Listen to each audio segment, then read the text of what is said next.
ചരിത്രപ്രസിദ്ധമായ 113ാമത് അയിരൂർ ചെറുകോൽപ്പുഴ ഹിന്ദുമത പരിഷത്ത്.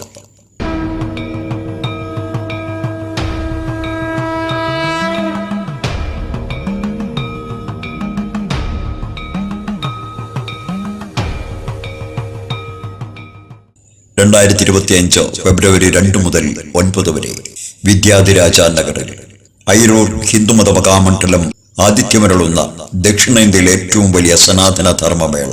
ഈ വർഷവും 3 ഗവർണർമാർ പങ്കെടുക്കുന്നുണ്ട്, ഒരു മുൻ ഗവർണർ കൂടി പങ്കെടുക്കുന്നുണ്ട്, 8-10 മന്ത്രിമാർ പങ്കെടുക്കുന്നുണ്ട്, നമ്മുടെ ഡെപ്യൂട്ടി സ്പീക്കർ ഇവിടെ ചടങ്ങിൽ പങ്കെടുക്കുന്നുണ്ട്, വിശിഷ്ടരായ സന്യാസിമാർ ദേശത്തുനിന്നും വിദേശത്തുനിന്നും പങ്കെടുക്കുന്നുണ്ട് എന്നുള്ളൊരു പ്രാധാന്യം ഈ വർഷത്തെ ഹിന്ദുമത പരിഷത്തിലുണ്ട്.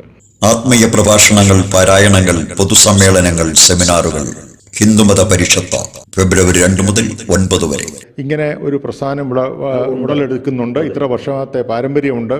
അത് ജനനന്മയ്ക്കായിട്ട് ഉപയോഗിക്കാനും വരും തലമുറയെ പ്രാപ്തിയിലേക്ക് എത്തിക്കാൻ വേണ്ടിയിട്ടുള്ള ശ്രമത്തിൻ്റെ ഭാഗമായിട്ടും നമ്മുടെ ഹിന്ദു സംസ്കാരം എന്താണ്, നമ്മൾ ഹിന്ദുക്കളെന്ന് പറഞ്ഞാൽ എന്തുകൊണ്ടാണ് നമ്മുടെ രാജ്യം ഹിന്ദു രാജ്യമായിട്ട് മാറിയിരുന്നത്, നമ്മൾ അതിൻ പ്രാപ്തിയോടുകൂടി വരും തലമുറയെ മാറ്റിയെടുക്കുകയാണ്. അതുപോലെ തന്നെ നമ്മുടെ സംസ്കാരം നിലനിർത്താനും അതാണ് പ്രധാനമായിട്ടും ഞങ്ങൾ ലക്ഷ്യമിടുന്നത്. നമ്മുടെ ഹിന്ദു സംസ്കാരം ആട്ടി ഉറപ്പിക്കുക. അയിരൂർ ചെറുകോൽപ്പുഴ പമ്പാ മണൽപ്പുറത്ത് വിദ്യാധിരാജ നഗർ ഹിന്ദുമത പരിഷത്ത്. ഈ പരിഷത്തിൻ്റെ പ്രോഗ്രാം കഴിഞ്ഞ 113 വർഷമായി നടക്കുന്ന ഒരു ചരിത്രം പരിശോധിച്ചാൽ നമുക്കറിയാം, ഒരു വ്യക്തിയുടെ അല്ലെ ഒരു കുടുംബത്തിൻ്റെ, ഒരു സമാജത്തിൻ്റെ, അവരെ ഉൾപ്പെടുന്ന ആ ഒരു വിഭാഗത്തിൻ്റെ സമൂലമായ പരിവർത്തനം, അത് ആധ്യാത്മികമായ രീതിയിൽ അല്ലെ ആധ്യാത്മിക അടിത്തറയോടുകൂടി ഭൗതികമായ വികസനം, അതാണ് നമ്മൾ കാഴ്ചവെക്കുന്നത്. ഹിന്ദുമത പരിഷത്തിന്റെ വിജയത്തിലേക്ക് എല്ലാ മഹത്തുക്കളുടെയും ധനപരമായ സാന്നിധ്യ സഹായ സഹകരണങ്ങൾ കാക്ഷിക്കുന്നു.